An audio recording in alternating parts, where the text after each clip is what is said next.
So a lot of people confuse spirituality and religion.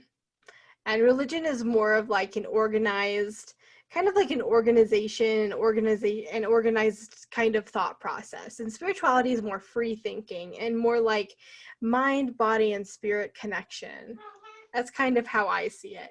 Whereas religion is more like, I look at it like you don't necessarily have to ask forgiveness from your gods. You ask them to help you in your workings, if that makes sense.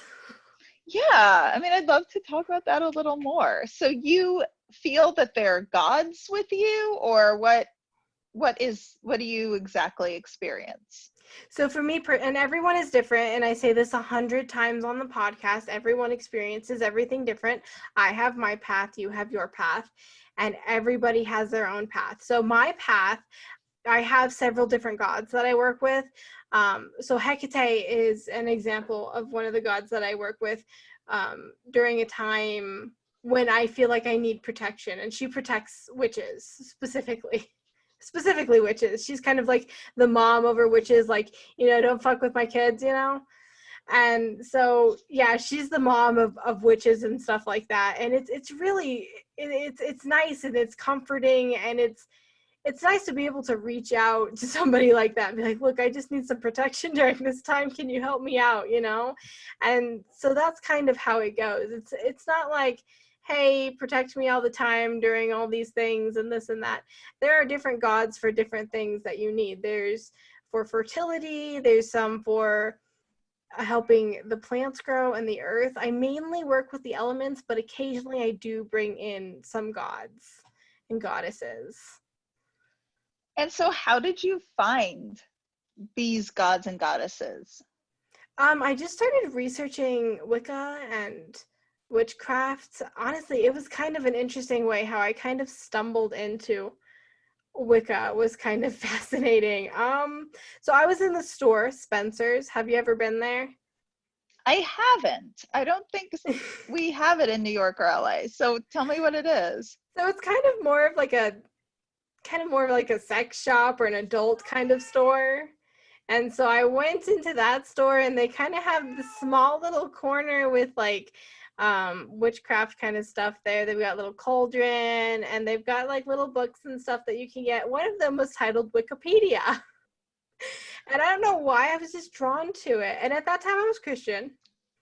And I just picked up this book and I started reading it, and I started freaking out a little bit because like it was just so me. It was just so me. I resonated with it so much. Like I collected little bottles all the time. I would always go out and try and make like tinctures and things like that, and mix things together to try and heal myself, and you know, just stuff like that.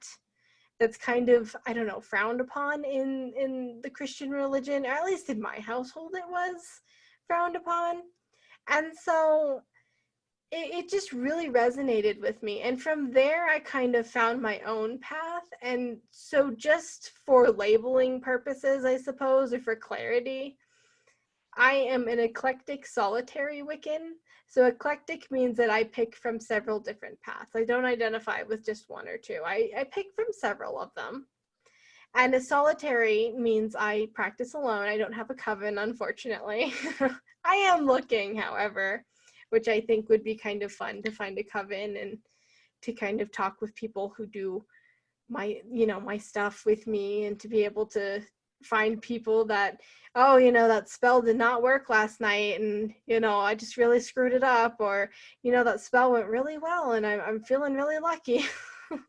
So that was when you became Wiccan, and you were raised Christian, or yes. had you?